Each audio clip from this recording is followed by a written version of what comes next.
So I thought I'd make this video just to summarise all my van costs, because people always ask if you can build a camper van or convert your own camper van at less than £5,000 or less than £10,000.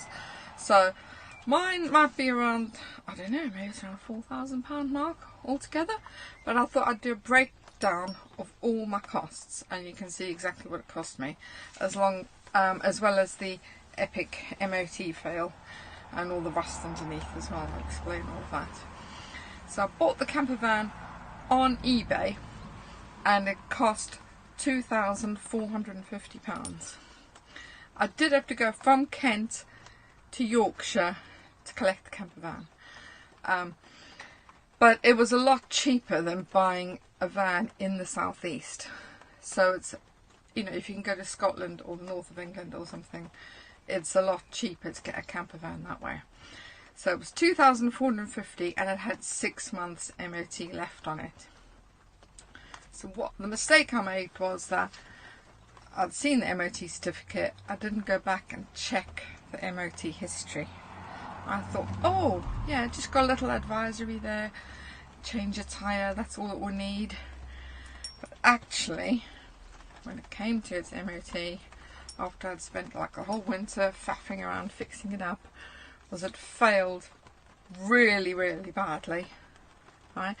Because underneath is all rusty. Okay, so it's a 20-year-old van, 20-year-old Citroen Relay, no sign of rust. Yeah, because it's just been painted, obviously. All the painting was new, which is a sign it's all rusty underneath. And it needed its welding, so it cost £980 to get the welding done so it could pass its MOT. So it is a lot of money. That's like half the price of it. £980, and it's impossible to check what's underneath when you go look at a van, because you are looking for rust. But anyway, the worst part of the story is that this van had failed twice before for exactly the same things.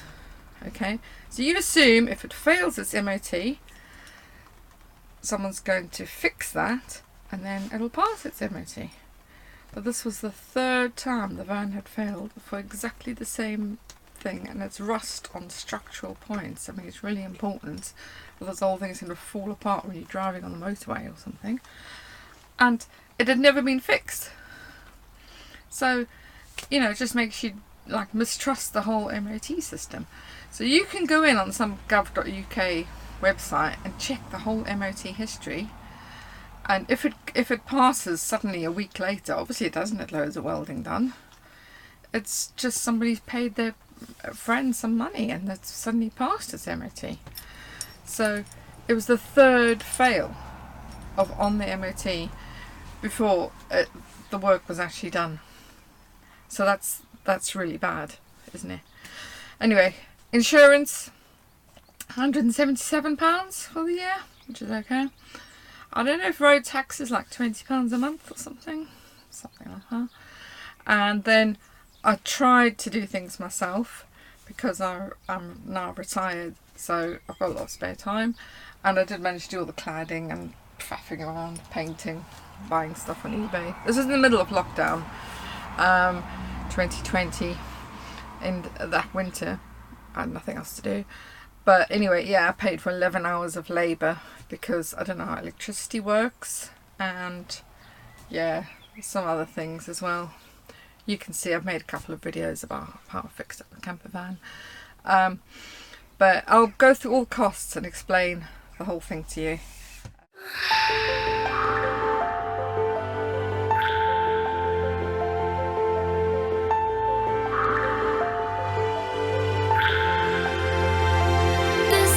New to me, and I hope you understand that I am not quite ready, but I think that soon I am.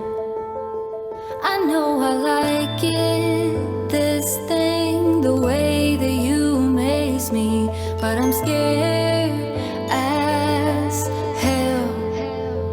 This broken heart. So outside you can't really see very clearly. But that is a new tyre. The other one on the back is also a new tyre. And I changed, oh, you can't see it all. Underneath is the spare wheel, which I changed. So one of the back tyres has changed into the spare wheel. And that's the little camper van there. It's 8 foot long and 6 feet wide. It's got 3 seats. I'll show you the front. It's got 3 seats in front. It is covered with a purple fleece blanket, which is glued down. It is very bright, but it's really comfy.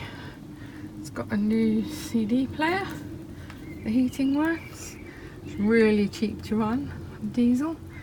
So like 50,000 miles. And yeah, I'm pleased with it really. It's yours to keep at your place. Yeah, so here's a quick look at my van. There's Mia. This is the sofa, which turns into a bed. The van is, because it's Citroen, it's quite wide, so it's 6 feet wide, 8 feet long, short wheelbase. And there is my coffee table, storage underneath because we had to cover the wheel arches. That's a toilet there in the corner. That's my wardrobe up there. That's my coat hooks. This is the kitchen with the IKEA cupboard. I had to put the hook on, and that's the kitchen cupboard, and that's it.